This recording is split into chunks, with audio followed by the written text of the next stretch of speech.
Dear students, today I am going to start the new paragraph of the Proust second lesson, A Letter to God. Here we explain or describe paragraph number 4 in Hindi version. With A satisfied expression, एक संतुष्टजनक भाव के साथ, ही regarded the field of ripe corn, उसने पके हुए अनाज के खेतों को देखा, विद इट्स फ्लावर, उनके फूलों के साथ, drape in a curtain of rain, जिनके ऊपर वर्षा का आवरण पड़ा हुआ था, but suddenly a strong wind began to blow, लेकिन अचानक एक तेज तूफान बहना स्टार्ट होता है, एलॉन्ग विद द रेन, वर्षा के साथ, very large hail stone began to fall, बड़े बड़े ओले, बड़े बड़े पत्थर जो है गिरना स्टार्ट हो गए हैं। This truly did resemble new silver coins, उसके बाद लेंचो कहता है कि दिस ट्रूली, वाकई में, did resemble new silver coins, ये नए सिक्कों के समान प्रतीत होते हैं। The boys exposing themselves to rain, बच्चे अपने आप को खुला छोड़ करके बारिश में, rain out to collect the frozen pearl, उस जमी हुई मोती अर्थात जो बर्फ गिरा हुआ था उसको जमी हुई मोती बोल रहा है कि जमी हुई मोती को कलेक्ट करना, इकट्ठा करने दौड़ चले। फिर अब देखिए यहाँ पे कह रहा है कि it is really getting bad now, वास्तव में अब मेरे साथ कुछ बुरा हो रहा है, वास्तव में अब बुरा हो रहा है। एक्सक्लेम द मैन, उस व्यक्ति ने कहा।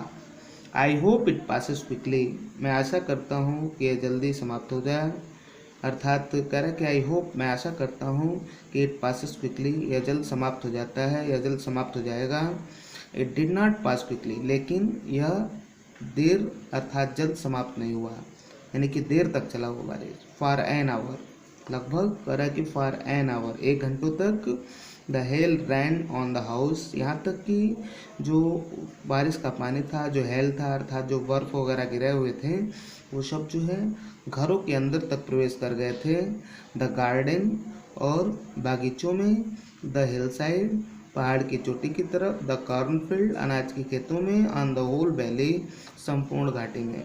द फील्ड वाज वाइट, और वह जो फील्ड थे वो बिल्कुल सफ़ेद थे। ऐसा राइटर क्यों कर रहा है? क्योंकि चारों तरफ सिर्फ पानी ही पानी था, इसलिए यहाँ पे जो कह रहा है कि द फील्ड वाज वाइट, वह खेत सफ़ेद था। As if covered with salt, जैसे कि वह नमक से ढका हुआ हो।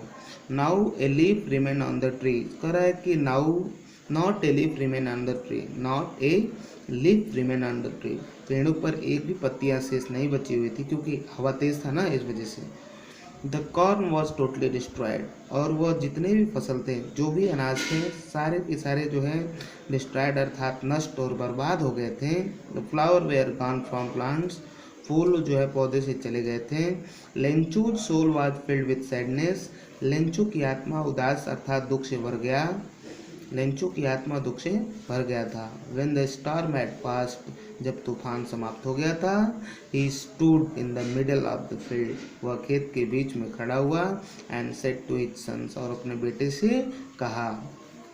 देखिए, a plague of locust would have left more than this, कह रहा है कि टिड्डी दल का समूह है। प्लेग ऑफ लोकस्ट का मतलब होता है टिड्डी दल का प्रकोप, यानी कि टिड्डियों का जो प्रकोप था, इससे अधिक मेरा नुकसान नहीं करता था, जितना कि इस हेल अर्थात ओलावृष्टि वर्षा ने किया है।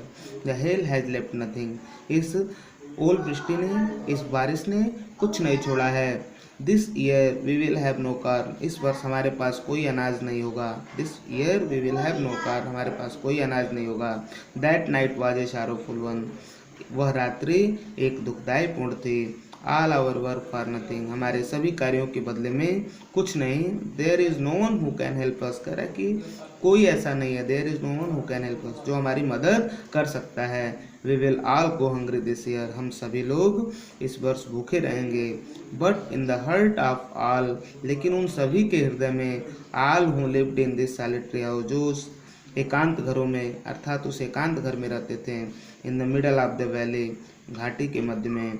This was a single hope, उनकी एकमात्र एक आशा थी, और हेल्प फ्रॉम गॉड, भगवान से मदद। ठीक है मित्रों, इस वीडियो को यहीं तक, अगले पार्ट के वीडियो में अगले वीडियो में अपलोड कर दूंगा। तब तक के लिए धन्यवाद।